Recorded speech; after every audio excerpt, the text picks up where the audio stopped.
දැන් අපි අද සාකච්ඡා කරන්න හදන ගාන සාපේක්ෂ චලිතය එක ගණන් වර්ගයක් ආවරණය වෙන ගණන් කොටසක්. ඇත්තටම මේ ගාන සාකච්ඡා කරන්න හේතුව තමයි මේ ක්ලාස් පේපර් ගානක් සාකච්ඡා නොකර මේ වගේ ගානක් සාකච්ඡා කරන්න හේතුව තමයි අපිට පහුගිය සතියේ රිවිෂන් එකේ සාකච්ඡා කරන්න හිතාගෙන හිටියට මේ ගාන සාකච්ඡා කරන්න වෙලා මදි වුණා. ගණන් කීපයක් මම ওই ගණන් ටික වීඩියෝස් විදියට ටෙලිග්‍රෑම් ගෲප් එක හරහා ළමයි ඔක්කොටම බලන්න පුළුවන් විදියට සාකච්ඡා කරනවා කියලා. ඒතකොට අන්න එහෙම ඉතුරු වෙච්ච ගණන් වලින් එකක් තමයි මේක. ඒතකොට මේක මගේ පන්ති එන ළමයි වෙනුවෙන් මම කරන වීඩියෝ එකක්. ඒ රිවිෂන් පන්තියේ 2021 රිවිෂන් පන්තියේ ළමයි ටික වෙනුවෙන් ඒ ළමයිත් එක්ක රිවිෂන් එකේ සාකච්ඡා කරන්න ඉඳපු ගණන් වලින් මට වෙලාමදි වෙලා සාකච්ඡා කරන්න බැරි වෙච්ච ගණන් තමයි අද මේ සාකච්ඡා කරන්න හදන්නේ. ඒතකොට මේක එහෙමයි කියලා නෑ. ඊ අපි PDF එකක් දාලා තියෙනවා, ගාන දාලා තියෙනවා. ඕනම ළමයෙක්ට මේක උත්සාහ කරලා තමන් ගාලා තියෙන දැනුමෙන් මේක හදන්න try කරලා දැන් මේ සාකච්ඡාව බලලා තමන්ට බැරි දේවල් ටික මේක ඇතුලෙන් අල්ලගන්න පුළුවන්කම තියෙනවා. හරි. ඒතර මගේ පන්ති ආවද නැද්ද කියන එක නේ අපි මේවට අදාළ මුල් ගණන් ටික සහ මේ වර්ගයේ තවත් ගණන් සාකච්ඡා කරලා තියෙනවා. හැබැයි මට මේක සාකච්ඡා කරන්න වෙලා මදි වුණු නිසා තමයි අද මම මේක කටියත් එක්ක සාකච්ඡා කරන්න හදන්නේ. වීඩියෝ එකක්. හරි.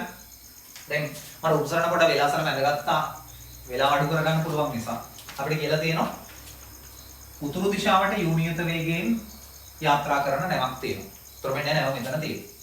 ඊළඟට නැවේ ඉඳලා බටහිරින් අංශක 60ක් දකුණු පැත්තෙන් කැපිටල් A ලක්ෂයක් තියෙනවා.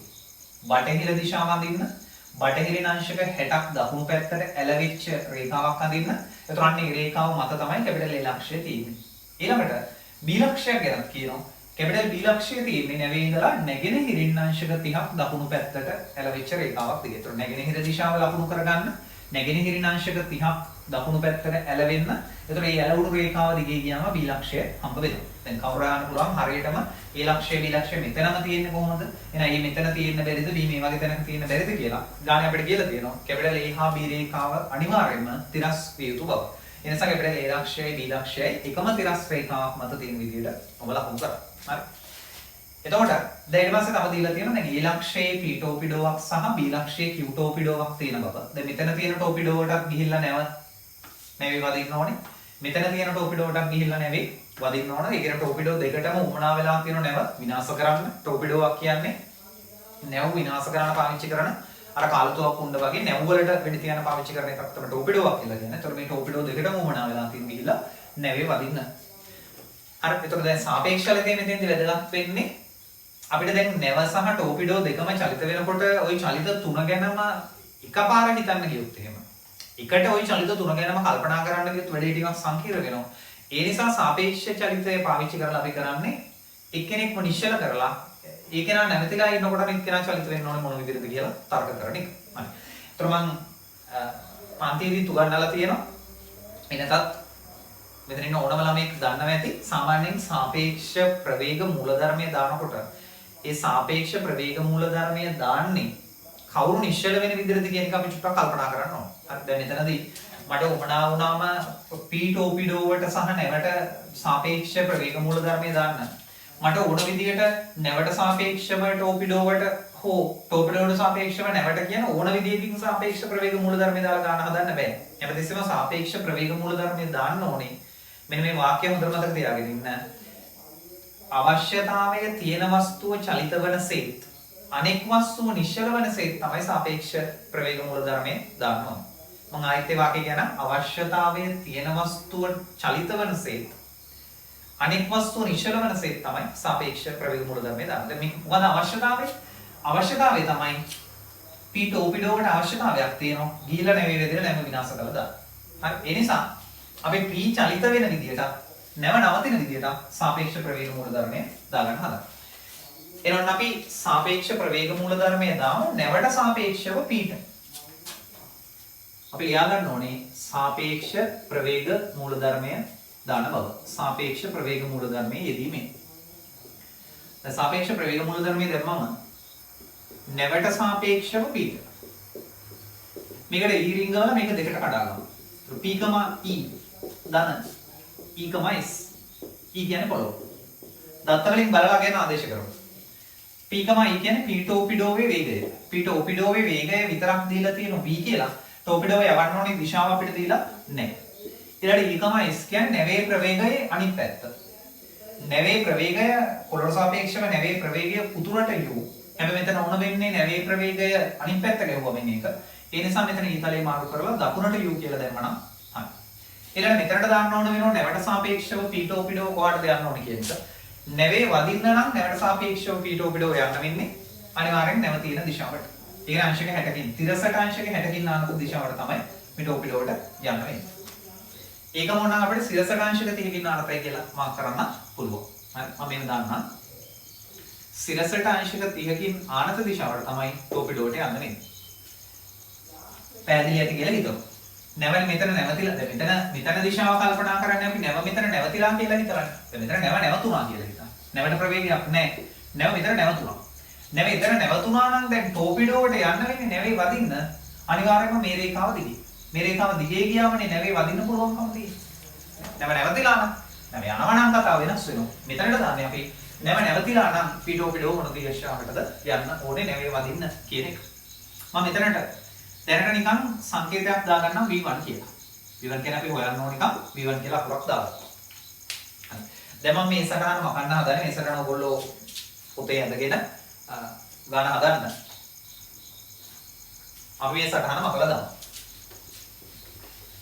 ඊළඟ දැන් මොන සාපේක්ෂ ප්‍රවේග මූලධර්මයේ දැම්මා. මේ විදිහට දත්ත ලැබුණම ඔයගොල්ලෝ දන්න නැති මේ දෙද්දි අපිට ප්‍රවේග ත්‍රිකෝණය අඳින්න වෙන්නේ වෘත්තයක් තුල බව. එසොන වෘත්තයක් තුල ප්‍රවේග ත්‍රිකෝණය අඳින්න හදන්න. පළවෙනි පියවර තමයි විශාලත්වයේ පමණක් දන්නා රාශිය අරය ලෙස දින වෘත්තයක් නිර්මාණය කරන එක. එහෙනම් අපි v අරයක් තියෙන වෘත්තයක් අඳිනවා. මෙන්න v අරයක් තියෙන වෘත්තය. ඊළඟ දෙවෙනි පියවර තමයි විශාලත්වය සහ දිශාව දෙකම දන්නා රාශිය කේන්ද්‍රයෙන් ඉවර වෙනසේ අඳින එක. u අඳින්න ඕනේ මේ වෘත්තයේ කේන්ද්‍රයෙන් ඉවර වෙන්න. කේන්ද්‍රය මේ වගේ තැනක නම් u අඳිමු අපි කේන්ද්‍රයෙන් ඉවර වෙන විදිහට. දැන් කවුරු යහන්න පුළුවන් මේ මැන්දම u ද v ද ලොකු කියලා අපි කොහොමද දන්නේ කියලා. ඒක ගන්න දත්තයක් විතර දීලා තියෙනවා. u ද v ද විශාල කියලා. හරි. ඒ නිසා අපි u පොඩි කියලා ගන්න. දැන් එහෙම දීලා නැති වුණා.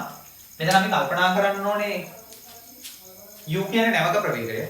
v කියන්නේ ටෝපිඩෝක ප්‍රවේගය. ටෝපිඩෝවක් කියන උණ්ඩයක්, කාලතුවක් උණ්ඩයක්. ඒතර සාමාන්‍යයෙන් නැවක ප්‍රවේගයකට වඩා කාලතුවක්කුවක උණ්ඩයකට ප්‍රවේගය වැඩි. ඒ නිසානේ උණ්ඩයක් යවන්නේ නැව විනාශ කරන්නේ. ඒ නිසා අනිවාර්යයෙන්ම දත්ත දීලා තිබුණා හෝ නැත v කියන එක ඊට වඩා වැඩි අගයක් බව අපි තේරුම් ගන්න ඕනේ. ඒ නිසා මේ වෘත්තයේ ආරය විශාලයි ඊට වඩා. එසේ u අදින්න වෙන්නේ වෘත්තය ඇතුළේ පටන් ගන්න. u මාක් කරා. ඊළඟ සමාන ලකුණින් අනිත් පැත්තට යන්න තුන්වෙනි පියවර මේක අදින්න. සමාන ලකුණෙන් අනිත් පැත්තට යනකොටම අපි මේ රේඛාවත් ආයෙ පටන් ගත්ත තැනටම යනවා. මේ රේඛාව පටන් ගත්ත තැනට ගිහිල්ලා ඒ දිශාවට රේඛාවක් අදින්න. දැන් මේ රේඛාව පටන් ගත්ත තැනටම ආයෙත් ගිහිල්ලා මේ දිශාවට රේඛාවක් ඇඳමු. මෙන්න මේ වගේ මෙතන අංශක 30ක් වෙයි. අපි මේ අදින්නේ V1 කියන එක. හරි. ඒකට වෘත්තය හමු වුණා. හරි. දැන් මේ වෘත්ත කේන්ද්‍රය සහ මේ රේඛාවට වෘත්තය හමු වුණු ලක්ෂය යා කරලා ප්‍රවේග ත්‍රිකෝණය සම්පූර්ණ කරගන්න. මේක වෘත්ත අරයට සමාන බව ඔයගොල්ලන්ට පේනවා. ඒකට සාමාන්‍යයෙන් අපි තියරියට අනුව ඊතලයේ දාන්න ඕන කේන්ද්‍රයෙන් ඉවතට යන දිශාවට. ඒක V1 sorry ඒක වෘත්තයේ අරයට සමානයි V. දැන් අපිට පුළුවන් V1 හොයාගන්න මේ ත්‍රිකෝණය පාවිච්චි කරලා. දැන් වෘත්තයක් ඇතුලේ ප්‍රවේග ත්‍රිකෝණයක් නිර්මාණය කරාම ඒ ප්‍රවේග ත්‍රිකෝණයේ නොදන්නා පාදය හොයන්න අපි පාවිච්චි කරන උපක්‍රමය තමයි කේන්ද්‍රයේ ඉඳලා වෘත කේන්ද්‍රයේ ඉඳලා මේ නොදන්න පාදයට හොය විශාලත්වය සෙවිය යුතු පාදයට ලම්බකයක් නිර්මාණය කරගන්න ඕන. එහෙනම් වෘත කේන්ද්‍රයේ ඉඳලා විශාලත්වය සෙවිය යුතු පාදය පොඩක් පිටිපස්සට දික් කරලා ඒ පාදයට මෙතන ඉඳලා ලම්බකයක් නිර්මාණය කරන්න. වෘත කේන්ද්‍රයේ O. ඔන්න අපි ලම්බයක් ඇඳලා. එතකොට මෙතන කෝණය අංශක 30ක් නිසා ඔයගොල්ලෝට පේනවා ඇති ප්‍රතිමුඛ කෝණ වලින් මෙතන කෝණය අංශක 30ක්ම බව. මේ ලම්බය මම ඔය කියන ලම්බය ඇඳගත්තු සැනින්ම ඒ ලම්බයේ විශාලත්වය ලම්බයේ දිග හොයා ගන්නවා. මේක u නම් මෙතන කෝණය අංශක 30යි නම් අපිට පැහැදිලි මේක u sin 30ක් වෙන බව. එතන u sin 30 කියන්නේ u බෙදීම 2යි. ඒ ලම්බයේ දිග හොයනවත් එක්කම ඒකට අදාළව තියෙන තව කොටසක දිගත් හොයන්න පුළුවන් බව ඔයගොල්ලෝට පේනවා. මේක u මේ කෝණය 30යි. ඒ නිසා මේක u cos 30යි කියලා මෙන්න මෙතන අගය හොයාගන්න පුළුවන්කම තියෙනවා. u cos 30යි. cos 30ට අගය ආදේශ කරාම මූල 3යි u බෙදීම 2යි කියලා උත්තරයක් එනවා. මූල 3යි u බෙදීම 2ක්. දැන් අපිට ඔය දාගත්තු දත්ත ඇසුරින් V1 ට උත්තරයක් ගන්න පුළුවන්කම තියෙනවා. V1 සමානයි. V1 සමාන වෙන්නේ ඔයගොල්ලෝ පේන මේ උපසටහනෙන් මෙන්න මෙතන ඉඳලා මෙතනට තියෙන රේඛා කොටසේ දිගට. ඒතර මේ රේඛා කොටසේ දිග සමාන වෙනවා. ඉස්සෙල්ලා බලන්න මේ ලොකු අපි ඇඳගත්තු ඍජුකෝණීය ත්‍රිකෝණයක් තියෙනවා. මෙන්න මෙතන ලම්බක වෙනසේ අපි ඇඳගත්තු ඍජුකෝණීය ත්‍රිකෝණයක් තියෙනවා. අන්න ඒ ඍජුකෝණීය ත්‍රිකෝණයෙන් මේ මුළු පාදයේ දිග හොයා ගන්න පුළුවන්. මම මේ පැහැදිලි කරන්නම්.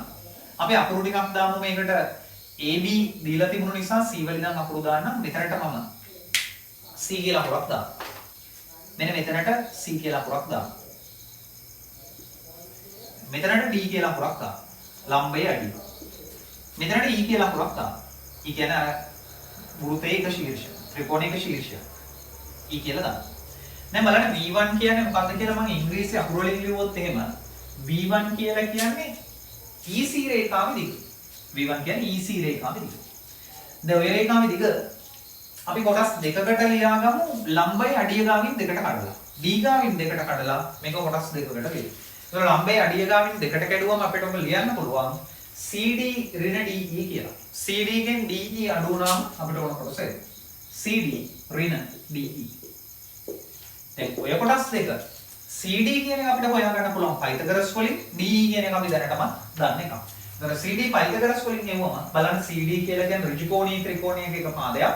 ඒ ඍජුකෝණීය ත්‍රිකෝණයේ මේ පාදය අපි V බව දන්නවා. කාරණේ මේකත් අපි හොයාගත්ත u බෙදීම 2 බව. ඒතර V ගෙන් මේක අඩු වුණාම මේ කොටස හොයාගන්න පුළුවන්කම තියෙන පයිතගරස් වලින්. ඒතර V වර්ගයෙන් u වර්ග බෙදීම 4ක් අඩු වුණාම CD හොයාගන්න පුළුවන්. ඒකෙන් DE අඩු වුණාම අපිට අදාළ කොටස හොයාගන්න පුළුවන්. මුළු 3 u බෙදීම 2ක් අඩු කරලා. D කියන්නේ මුළු 3 u බෙදීම 2ක්. දැන් මෙතන පොදු හරයක් අරගෙන සුළු නාම වලට පේන වර්ගමූලයේ ඇතුලේ පොදු හරය ගත්තම 4යි කියලා. මෙතන 4න් වැඩි වෙනවා. 4යි d වර්ග. ඍණ u වර්ග. ඍණ මෙතන එහෙමම තියමු මුළු 3 u බෙදීම 2ක්. ඊළඟට මේ වර්ගමූලයේ ඇතුලේ තියෙන 4 අපිට වර්ගමූලයෙන් එළියට ගන්න පුළුවන් 2ක් කරලා. ඒතකොට මෙතනත් හරයේ 2ක් ඉතුරු වෙනවා. මෙතනත් හරයේ 2ක් ඉතුරු වෙනවා. ඒ දෙන්නගෙම හරයේ තියෙන 2 භාගයක් විදිහට පිටට අරගෙන අපිට ඉතුරු වෙන උත්තරේ කියන්න පුළුවන්. මෙතන තියෙන 4ක් දෙකෙන් එකක් විදිහට එළියට ගත්තා. මෙතන තියෙන භාගෙත් දෙකෙන් එකක් විදිහට පිටට ගත්තා. දැන් මෙතන ඉතුරු වෙන්නේ වර්ගමූලයේ ඇතුලේ තියෙන 4යි v වර්ග ඍණ u වර්ග ඍණ මූල 3යි u කියන එක විතරක්. එතකොට මෙන්න අපි V1 හොයාගත්තා. දැන් අපි මේ හොයාගත්තු V1 කියන්නේ මේක තමයි නැවට සාපේක්ෂව පීඨෝපිඩෝව ගමන් කරන වේගය. ඒ කියන්නේ නැව අතර නැවතිලා ඉන්නව නම් පීඨෝපිඩෝව නැව වෙත ගමන් කරන වේගය තමයි අපි මේ හොයාගත්තේ. හරි. එතකොට ඔයගොල්ලෝ පුළුවන් වීඩියෝ එක පොඩ්ඩකට නවත්තලා මේ ටික ලියාගෙන ඊළඟ කොටසට යන්න. මම විලාව දෙන්නේ නැහැ. මම ඊළඟ කොටස එහෙම්ම හදනවා. දැන් අපි ආපෞසරයන් අනිත්‍යෝපිඩෝව ගැන කල්පනා කරලා කියුටෝපිඩෝව ගැන කල්පනා කරලා සාපේක්ෂ ප්‍රවේගය ආපෞසරයක් මේ විදිහටම දාන්න ඕනේ. සාපේක්ෂ ප්‍රවේග මූලධර්මයේ යොදමු දැන් පීඨෝපිඩෝව ගැන හදලා ඉවරයි. දැන් කියුටෝපිඩෝව ගැන කල්පනා කරලා කියුටෝපිඩෝවටත් සාපේක්ෂ ප්‍රවේග මූලධර්මය දාන්න.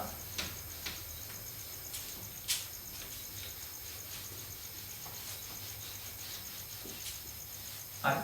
දැන් ඔතන සාපේක්ෂ ප්‍රවේග මූලධර්මය දාන්න කලින් ඔයගොල්ලෝට අර මුල් සටහන පොඩ්ඩක් ඔළුවේ තියෙන්න ඕන. නැව තියෙන්නේ මෙතන බව. මේ පැත්තෙන් කැපිටල් A ලක්ෂයක පීඨෝපිඩෝව තිබුණු බව, මේ පැත්තෙන් කැපිටල් B ලක්ෂයක කියුටෝපිඩෝව තිබුණු බව. ඔය විදිහට. ඒතර දැන් අපි මේ කල්පනා කරන්නේ නැව නිශ්චලයි කියලා. ඒතර නැව නිශ්චල නම් නැව මෙතන නැවතුනාම නැවේ වදින්න නම් කියුටෝපිඩෝව මේ රේඛාව දිගේ එන්න එපා. ඒ නිසා අපි සාපේක්ෂ ප්‍රවේග මූලධර්මය දානකොට අපි දාමු නැවට සාපේක්ෂව කියුට, නැවට සාපේක්ෂව කියුගේ ප්‍රවේගය. සමානයි. මැදට යකුරින් ගාලා දෙකට කඩන්න. ඒතර q, e ධන e, s. q, e ධන e, s. දැන් මෙතන කියුටෝපිඩෝවේ ප්‍රවේගය අපිට දීලා තියෙන ගානේ 2යි බව. ඊළඟ e, s කියන්නේ නැවේ ප්‍රවේගය අනිත් පැත්ත ගෙමුවම එන එක. නැවේ ප්‍රවේගය අනිත් පැත්ත ගෙමුවම එන්නේ දකුණු දිශාවට u කියේ. ඊළඟ මෙතනට දාන්න ඕන නැවට සාපේක්ෂව q ගේ ප්‍රවේගය. නැවට සාපේක්ෂව q ගේ ප්‍රවේගය කියන්නේ නැව නැවතිලා ඉන්නවා කියලා හිතුවොත් දැන් අපිට පීඨෝපිඩෝව වැඩ නැහැ. නැව නැවතිලා ඉන්නවා කියලා හිතුවොත් q යන්න ඕනේ මොන පැත්තටද? ඒතකොට නැව මෙතන නැවතිලා ඉන්නවා නම් නැවේ වදින කියුටෝපිඩෝව මේ රේඛාව දිගේ යන්න වෙනවා. ඒතකොට මේ රේඛාව දිගේ යනවා කියන්නේ මෙතන කෝණීය අංශක 30ක් නිසා මෙතන කෝණේ අංශක 30ක් නිසා ඒ කියන්නේ Q ට යන්න වෙන්නේ තිරසකාංශක 30කින් ආනත රේඛාවක් දිගේ. ඒක තිරසකාංශක 30ක් හෝ සිරසකාංශක 60ක් කියලා මාක් කරගන්න පුළුවන්. මම මේක සිරසකාංශක 60ක් ආනත රේඛාවක් දිගේ යනවා කියලා මාක් කරා. මේ විදිහට. අංශක 60. අපි මේක විශාලත්වය දන්නේ නැති නිසා ඒකට V2 කියලා සංකේතයක් පාවිච්චි කරමු. හරි. එතකොට Q-torpedoවේ චලිතයට සාපේක්ෂ ප්‍රවේග මූලධර්මය දාගත්තා. මම හිතනවා පැහැදිලි ඇති කියලා. දැන් අපිට මේ සටහන් තියාගන්න ඉඩ නැති නිසා මම මකලා දානවා. දැන් අපි මේකට වෘත්තයක් හදිමු. පළවෙනි පියවර තමයි කලින් වගේම විශාලත්වයේ පමණක් දන්නා රාශිය අරය ලෙස දෙන වෘත්තයක් හදින්න ඕනේ. ඒ කියන්නේ මේකදී අපිට ඕන වෙන්නේ අරය 2u වෙන වෘත්තයක්. එහෙනම් මෙන්න අපි අරය 2u වෙන වෘත්තයක් හදිමු. මේ විදිහට. ඊළඟට දෙවෙනි පියවර වෙන විශාලත්වයේ දිශාව දෙකම දන්න කෙනා වෘත්ත කේන්ද්‍රයෙන් ඉවර වෙනසේ අදිනවා. එතකොට u වෘත්ත කේන්ද්‍රයෙන් ඉවර වෙන්න අදින්න නම් අරය 2u u කේන්ද්‍රයෙන් ඉවර වෙන්න අදින්න නම් අපිට මග ඉඳලා පටන් ගන්න මේ වගේ යන්නම හරි. එතකොට මේක u. මේක කේන්ද්‍රයේ බව අමතක වෙනවට ඕකර එතන දාලා තියෙන අනිවාර්යයෙන්ම නැත්නම් කේන්ද්‍රය කොහෙද තියෙන්නේ කියලා අපිට පැටලෙනවා සමහර වෙලාවට. ඊළඟට තුන්වෙනි පියවර සමාන ලකුණින් අනිත් පැත්තට එන්න සමාන ලකුණින් අනිත් පැත්තට ඇවිල්ලා මේක අඳිනවා. මේ තමයි තුන්වෙනි පියවර. සමාන ලකුණින් අනිත් පැත්තට එනවත් එක්ක මේ රේඛාව ආයේ පටන් ගත්ත තැනට යන්න. ඒක පටන් ගත්ත තැනින් මෙන්න මේ දිශාවට V2 අඳිනවා. එතකොට මේ දිශාව කියන්නේ සිරසටාංශක 60ක් ආනත දිශාව. සිරසටාංශක 60කින් ආනතව V2 රේඛාව අඳින්න වෘත්තය හමු වෙනවා. එතකොට මෙන්න මේ කෝණය අංශක 60ක් වෙනවා. මේ අපි ඇදලා තියෙන රේඛාව V2ට සමානයි. මේ රේඛාවෙන් වෘත්තය හමු වුණ තැනත් වෘත්ත කේන්ද්‍රයක් යා කරලා අපිට ප්‍රවේග ත්‍රිකෝණය සම්පූර්ණ කරගන්න පුළුවන්කම තියෙනවා. මෙන්න ප්‍රවේග ත්‍රිකෝණය සම්පූර්ණ වෙනවා. එතකොට මේ දෙන්නේ ආවෙලා. එතකොට මේ යා වෙන රේඛාව වෘත්තය අරයට සමාන බව ඔයගොල්ලෝ පේනවා ඇති. ඒක වෘත්තයේ අරය නිසා ඒකේ විශාලත්වය 2u. ඒකට ඊතලය දානකොට හැමතිස්සෙම මතක තියාගන්න කේන්ද්‍රයෙන් ඉවතට ඊතලය දාන්න. 2u. දැන් ආයතර කලින් තර්කයමයි වෘත්තයක් ඇතුලේ ප්‍රවේග ත්‍රිකෝණයක් ඇඳම ඒ ප්‍රවේග ත්‍රිකෝණයේ නොදන්නා ප්‍රවේගය හොයාගන්න අපි පාවිච්චි කරන ක්‍රමය තමයි ඒ නොදන්නා පාදයට වෘත්ත කේන්ද්‍රයේ සිට ලම්බකයක් නිර්මාණය කිරීම. එහෙනම් මේ නොදන්නා පාදයට වෘත්ත කේන්ද්‍රයේ ඉඳලා ලම්බකයක් හදන්න.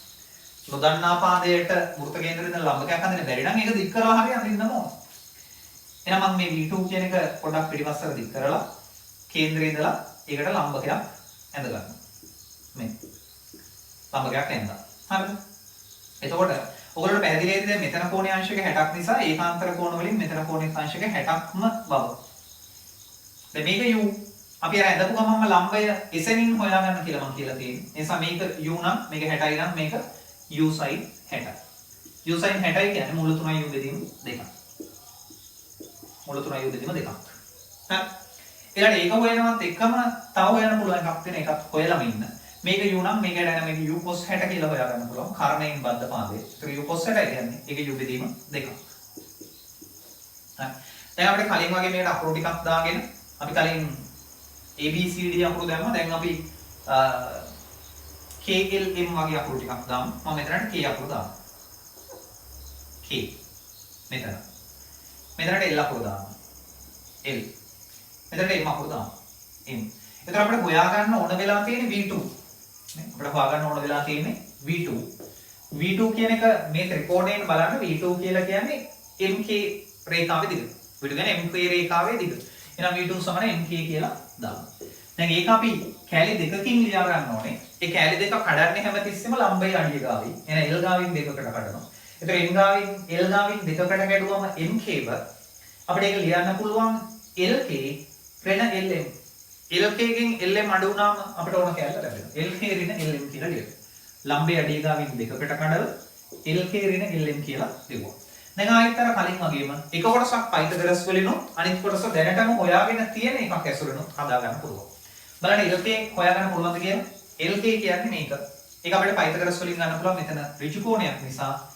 ඒ ඍජු කෝණී ත්‍රිකෝණයේ කර්ණයත් අනිත් පාදයකුත් දන්න නිසා අපිට පුළුවන්කම තියෙනවා LK හොයාගන්න. පයිතගරස් ක්‍රමය දාන්න. මේ ඍජු කෝණී ත්‍රිකෝණයේ කර්ණය 2u. ඒක වර්ග වුණාම 4u වර්ග. 4u වර්ග. ඒකේ නඩු වෙන්න ඕනේ. අනිත් පාදයේ වර්ගය මේ පාදයේ වර්ගය මූල 3u බෙදීම 2 වර්ග වුණාම 3u වර්ග බෙදීම 4. ඒකේ නඩු වෙන්න ඕනේ LM. LM කියන දැනටම දන්න කොටසක් අපි හොයාගෙන තියෙන්නේ u බෙදීම 2යි. දැන් ඔයාලට තේරෙනවා ඇති මම අර කියන කතාවේ තියෙන වැදගත්කම මොකක්ද කියලා. මේ ලම්බයක් නිර්මාණය කර ගැනීම සහ ඒ ගමන්ම එසැනින්ම ලම්බයේ දිගයි ඊට අදාළ අනිත් පාදයේ කැලලයි හොයාගන්න එකේ තියෙන වැදගත්කම ඔයගොල්ලෝ පැහැදිලි ඇති. ඊළඟ පියවරට යනකොට අපිට මේ කොටස් දෙකම ඕන වුණාද නැද්ද? අපිට මේ කොටස් දෙකම ඕන වෙනවා. ඒ නිසා තමයි මම කියන්නේ ලම්බය ඇඳපු ගමන් ලම්බයේ දිග ඒකත් එක්ක හොයාගන්න තියෙන අනිත් කොටසත් හොයලා තියන්න අනිවාර්යෙන් අපිට ඒක පයිතගරස් දානකොට සහ අර නොදන්නා ප්‍රවේගය වෙනකොට ඒක ඕන වෙනවා. දැන් මෙතනත් අර කලින් සුළු කිරීමම අපිට කරන්න පුළුවන් වර්ගමූලයේ ඇතුලේ පොදු හරයක් අරගෙන. මෙතන වර්ගමූලයේ ඇතුලේ ගන්න පොදු හරය. වර්ගමූලයේ ඇතුලේ පොදු හරය ගන්න වෙන්නේ 4යි කියලා. ඒතර වර්ගමූලයේ ඇතුලේ පොදු හරය 4යි. 4 වරක් 4 16යි. 16න් 3ක් ගියාම 13යි. 13යි u වර්ග බෙදීම 4 කියලා වර්ගමූලයේ ඇතුලේ එනවා. ඊළඟ ඍණ u බෙදීම 2 එහෙමම තියෙන එක තාම සුළුුනේ නැහැ. දැන් අපිට උතරින් v2 ටත් අගයක් ගන්න පුළුවන් කලින් වගේම අපිට පුළුවන් භාගයක් පිටට අරගෙන වර්ගමූලයේ ඇතුලේ තියෙන 4යි ත්‍රික භාගයක් වෙලා එළියට එනවනේ. මේක භාගයක් විදිහට පිටට ගන්න. මෙතන ඉතුරු වෙනවා වර්ගමූල 13යි u වර්ගත් පිටට ගමු. ඒතර වර්ගමූල 13යි u ඍණ මෙතන u ඉතුරු වෙනවා. වර්ගමූල 13යි u ඍණ u කියලා. මෙන්න අපි v2 හොයාගත්තා. දැන් අපි v1 හොයාගෙන තියෙන්නේ v2 හොයාගෙන තියෙන්නේ. ඒ නිසා අපි දන්නවා දැන් නැව නැවතිලා ඉන්නවා නම් p-torpedo යන්නේ මොන වේගයෙන්ද q-torpedo නැවත යන්නේ මොන වේගයෙන්ද කියලා. දැන් අපිට මේ ප්‍රවේග දෙක පාවිච්චි කරලා අපිට හොයන්න පුළුවන්කම තියෙනවා p-torpedo නැව වෙත යන ගත වෙන කාලයත් q-torpedo අනිත් පැත්තෙන් නැවත එන ගත වෙන කාලයත්. හරි. දැන් මෙතනින් පොඩ්ඩක් නවත්තලා මේ දේවල් ටිකක් ලියා ගත්තාම අපිට ඊළඟ කොටසට යන්න පුළුවන්. දැන් බලන්න. දැන් මම නැවේ රාමුව ඇඳලා ඔයගොල්ලන්ට මේ වෙන වැඩි චුට්ටක් පැහැදිලි කරන්න මම අඳින නැවේ රාමුව. නැවේ රාමුව. නැවේ රාමුව කියන එකේ අදහස තමයි නැව නිශ්චල වෙලා නැව තමන්ගේ ප්‍රවේගය අනිත් දෙන්නට පරිත්‍යාග කරාම නැව නිශ්චල වෙනවා. නැව නිශ්චල වෙලා නැව තමන්ට තිබුණු ප්‍රවේගය අනිත් දෙන්නට පරිත්‍යාග කරනවා. ඒතර දැන් මෙන්න මෙතන තිබුණු p-torpedo වලට නැවේ ප්‍රවේගය දුන්නා. මෙතන අංශක 60. ඊළඟ මෙතන තිබුණු අනිත් torpedo වලට q-torpedo වලට නැවේ ප්‍රවේගය දුන්නා. එහෙම දීලා නැව නිශ්චල වෙලා ඉන්නේ දැන්. එහෙනම් දැන් නැවට ප්‍රවේගයක් නැහැ. හරි. ඒතර දැන් p-torpedo වලටයි q-torpedo වලටයි නැවේ ප්‍රවේගය ලැබුණාම කියන්නේ මේ සාපේක්ෂාලිතේ දැන් නැව නිශ්චල වෙලා නම් p-torpedo ගමන් කරන්න ඕන මෙන්න මේ කියන රේඛාව දිගේ. මේ රේඛාව දිගේ යන්නේ නැහැ. නැවේ වදින්නවා. q-torpedo වෙන්න ඕන මේ රේඛාව දිගේ. නැවේ වදින්නවා. ඒතර මේක තමයි අපි අර v1 කියලා හොයාගත්තේ. මේක තමයි අපි දැන් ওই v2 කියලා හොයාගෙන තියෙන්නේ. අපිට දීලා තියෙන තව මේ නැව මේ torpedo දෙක p-torpedo සහ q-torpedo ආරම්භයේදී තියෙන තැන් දෙක අතරේ පරතරය 2id බව. එතකොට මේ 2id දීලා තියෙන අපිට වෙන මොකටවත් නෙමෙයි. p-torpedo ගාව ඉඳලා නැවට තියෙන දුරත් q-torpedo ගාව ඉඳලා නැවට තියෙන දුරත් හොයාගන්න. මෙතන අංශක 30ක් නිසා ඔයගොල්ලෝ පැහැදිලි ඇති මේක ඍජුකෝණී ත්‍රිකෝණයක්. මෙතන 60 නිසා ඒකාන්තර කෝණ වලින් මෙතනත් අංශක 60ක්.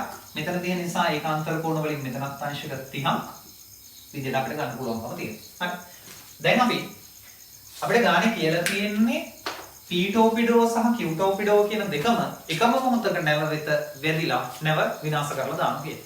ඒතර අපිට පැහැදිලිනේ දැන් p-torpedoයි q-torpedoයි දෙන්නම එකම වෙලාවක නැවේ වදිනවා නම් ඒ කියන්නේ දෙන්නටම නැවට යන්න ගත වෙන කාලයන් සමානයි. ඒ නිසා අපිට කරන්න තියෙන්නේ p-torpedo වලට නැවට යන්න ගත වෙන කාලයත් q-torpedo වලට නැවට යන්න ගත වෙන කාලයත් හොයලා ඒ කාලයන් දෙක සමානයි කියලා ලියන්න. හරි. එහෙනම් අපි මෙහෙම ලියමු.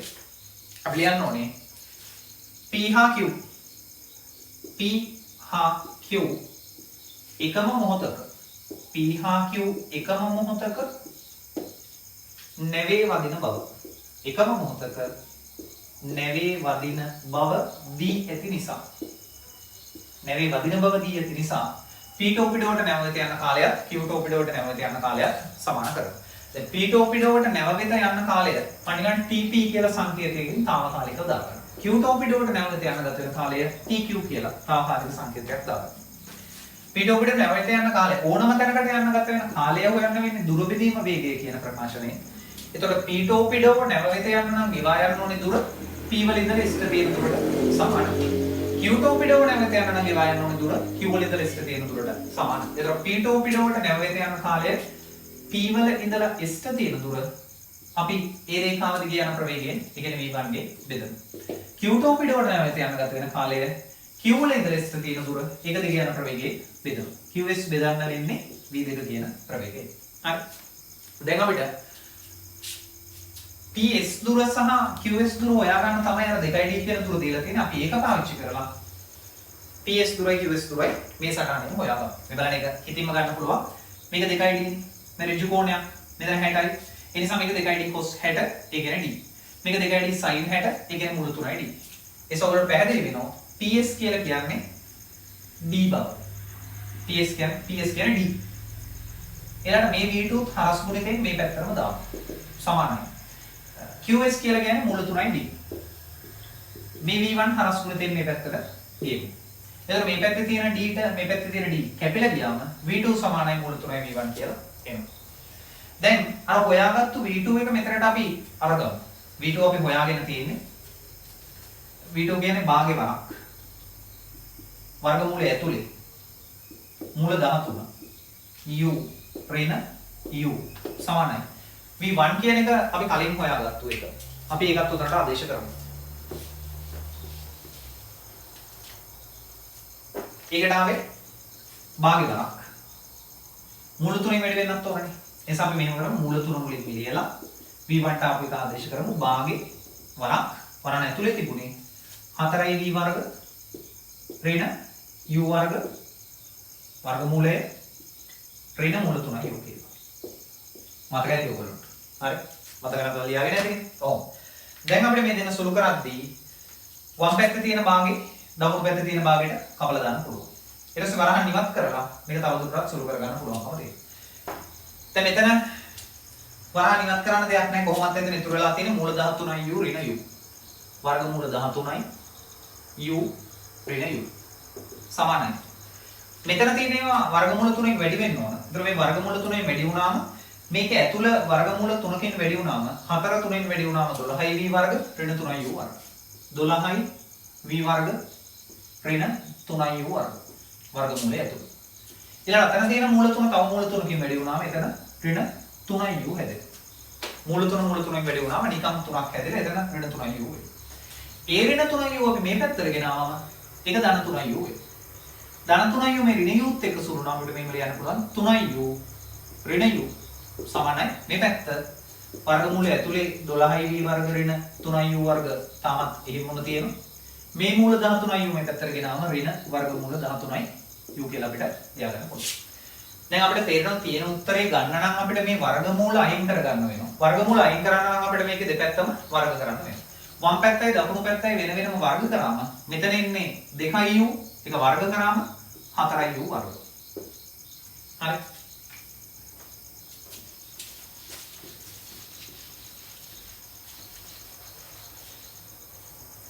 මම දෙපැත්තම වර්ග කරනවා. දෙපැත්තම වර්ග කළාම මේ පැත්ත වර්ග කළාම 4u වර්ග. එහා පැත්ත වර්ග කළාම එතන පද දෙකක් විතර වර්ග කරන්න වෙනවා. ඒ කියන්නේ දැන් මෙතන වර්ග කරන්නේ ඔයගොල්ලෝ කල්පනා කරන්න ඕනේ මේක a ඍණ b වර්ග කරන විදිහට. හරි. නිකම්ම මේක වර්ග කරා වර්ගමූල ලකුණ අයින් කරලා දැම්ම නෙමෙයි. a ඍණ b වර්ග කරන විදිහට හිතන්න. පළවෙනි පදයේ වර්ගය, දෙවෙනි පදයේ වර්ගය, අන්තිමට මැද පදය. ඒතර මේ විදිහට හිතුවම පළවෙනි පදේ වර්ග කරාම වර්ගමූල ලකුණ අයින් වෙලා 12යි v වර්ග ඍණ 3යි u වර්ග. ඊළඟ අන්තිම පදේ වර්ග කරාම මූල 13යි u වර්ග වෙලා ධන 13යි u වර්ග. ධන 13යි u වර්ග. මෙතන ඍණෙන්නේ නැහැ. ඔයාලා මතක ඇති a ඍණ b වර්ග කරාම a වර්ග ධන b වර්ග ඍණ 2යි ab. දෙපැත්තෙම පද දෙක ධන මැද පදේ විතරයි ඍණ වෙන්නේ. ඒ නිසා මේ පදයක් ධන මේ පදයක් ධන මෙතන තියෙන ඍණ ලකුණ එහෙම තියෙනවා. මැද පදේ. ඍණ දෙවාරයක් වර්ගමූල 13යි u වර්ගමූල 13යි u වැඩි වෙන්න ඕන මේක. වර්ගමූලයේ ඇතුලේ තියෙන 12යි v වර්ග ඍණ 3යි u වර්ග. 12යි v වර්ගය ඍණ 3යි u වර්ගය. දැන් අපිට පුළුවන් දැන් මම කරන්න හදන්නේ මෙන්න මේ ඍණ පදය. ඒ කියන්නේ මේකේ මැද පදයේ විදිහට ආපු එක සම්පූර්ණයෙන්ම වම් පැත්තට අරගෙන එනවා. ඒක වම් පැත්තට අරගෙන එනකොට ඔයගොල්ලෝ පේනවා මේක ධනාගයක් වෙනවා. මේ පැත්තේ තියෙන ඍණ පදය මේ පැත්තට ගෙනාවම මේක ධන පදයක් වෙනවා. ඒක මෙහි ගෙනාවම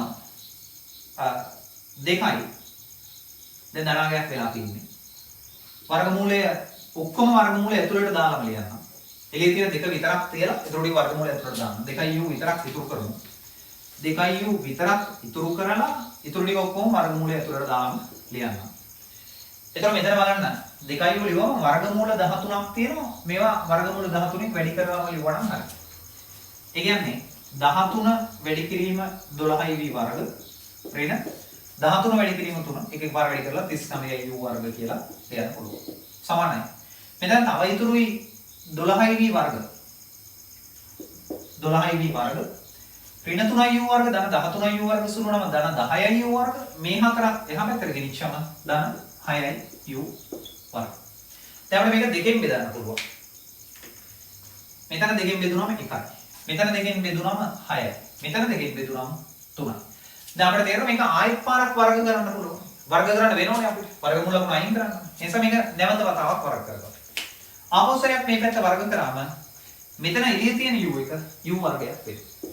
මේ වර්ගමූලය නැති වෙලා යනවා. 12 වරක් 13 සුළු කරලා දැන් මේකට වර්ග කරලා එහා පැත්තත් වෙනම වර්ග කරගන්න වෙනවා. හරි.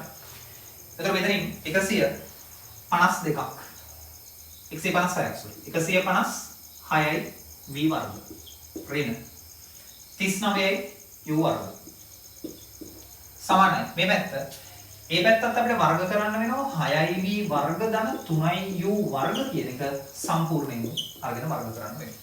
හරි. මම හිතන්නේ එතෙන් දැනගන්න පැහැදිලි ඇති කියලා ටක් ගාලා අවශ්‍ය දේවල් සටහන් කරගන්න අපි මකලා ඊළඟ පේපරට යමු. දැන් බලන්න. දැන් මෙතන අපිට පුළුවන් 3ක් පිටට ගන්න. මම 3ක් පිටට ගන්නවා. 3යි. පිටට ගන්න ගමන් u වර්ග ඇතුළට දාමු. ඒතර 3ක් පිටට ගත්තම මෙතන පාලකට 3 ඒවා 5යි 6ට 3 ඒවා 2යි. ඒතර 52යි. 52යි u වර්ගත් ඇතුළට දැම්ම v වර්ගත් ඇතුළේ තියෙනවා. ඍණ 39න් 3ක් පිටට ගත්තාම එතන 13යි u වර්ග. අර u වර්ග ගත්තාම u ගේ 4 වෙනි බලයක් හැදෙනවා. හරි මේ u වර්ග ඇතුළට දැම්මා. ඒතර u වර්ග v වර්ග u ගේ 4 වෙනි බලය. එහා පැත්ත ප්‍රසාරණය කරනවා. එහා පැත්ත ප්‍රසාරණය කරද්දි මම එතනින් 3ක් පිටට ගන්නවා. එතනින් 3ක් පිටට ගත්තම 3 ඉන්නේ 9ක් වෙලා එළියට. ඒ 3ක් එළියට ගත්තට වර්ග වෙලා එළියට එන්නේ. ඒ නිසා 9ක් වෙලා එළියට එනවා. ඉතුරු ටික ලියමු. 3ක් පිටට ගත්තාම මෙතන ඉතුරු වෙන්නේ 2i v වර්ග 2i v වර්ග වර්ග වුණාම 4i v ගේ 4 වෙනි බලය. මැද පදේ එන්නේ මෙතන 2i ඉතුරු මෙතන 1i ඉතුරු. ඒතර වැඩි වුණාම 4i u වර්ග v වර්ග. ධන 4i u වර්ග v වර්ග. අන්තිම පදයේ u වර්ග විතරයි මෙතන ඉතුරු ඒක වර්ග වුණාම u ගේ 4 වෙනි බලය. කියලා. හරි.